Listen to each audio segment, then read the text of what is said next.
Gospel of Luke, chapter 6. Now it happened on the second Sabbath after the first that he went through the grain fields, and his disciples plucked the heads of grain and went to them, rubbing them in their hands. And some of the Pharisees said to them, "Why are you doing what is not lawful to do on the Sabbath?" But Jesus answering them said, "Have you not even read this, what David did when he was hungry, he and those who were with him? How he went into the house of God, took and what to the showbread, and also gave some to those with him, which is not lawful for any but the priests to eat. And he said to them, The Son of Man is also Lord of the Sabbath.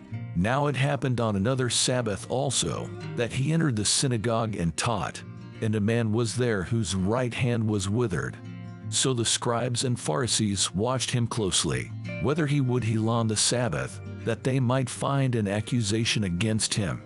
But he knew their thoughts, and said to the man who had the withered hand, Arise and stand here.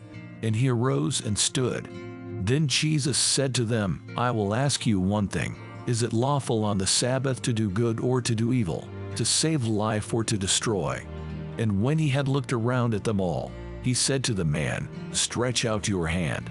And he did so, and his hand was restored as whole as the other. But they were filled with rage, and discussed with one another what they might do to Jesus. Now it came to pass in those days that he went out to the mountain to pray, and continued all night in prayer to God.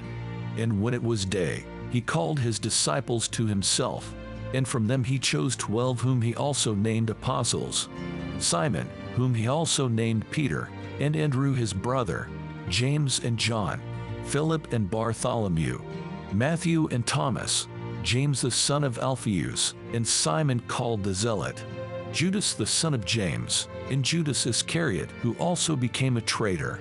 And he came down with them, and stood on a level place with a crowd of his disciples and a great multitude of people from all Judea and Jerusalem, and from the seacoast of Tyre and Sidon, who came to hear him and be healed of their diseases, as well as those who were tormented with unclean spirits.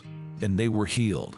And the whole multitude sought to touch him, for power went out from him and healed them all. Then he lifted up his eyes toward his disciples, and said, Blessed are you, for yours is the kingdom of God.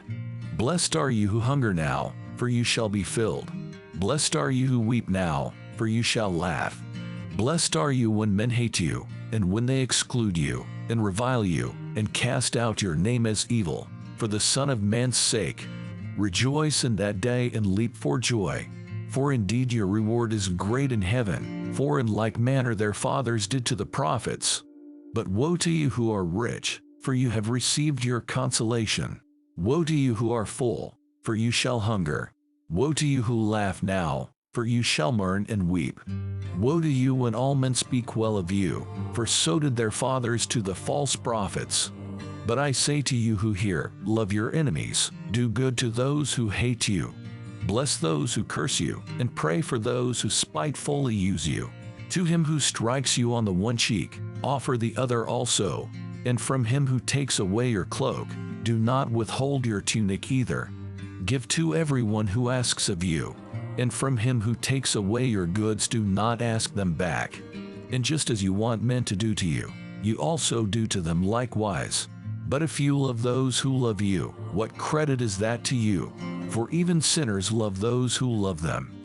And if you do good to those who do good to you, what credit is that to you? For even sinners do the same. And if you lend to those from whom you hope to receive back, what credit is that to you? For even sinners lend to sinners to receive as much back. But love your enemies, do good, and lend, hoping for nothing in return.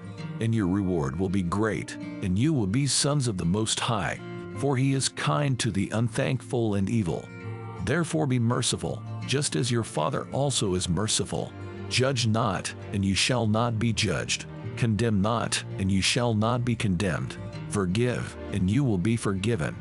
Give, and it will be given to you, good measure, pressed down, shaken together, and running over will be put into your bosom. For with the same measure that you use, it will be measured back to you. And he spoke a parable to them, Can the blind lead the blind?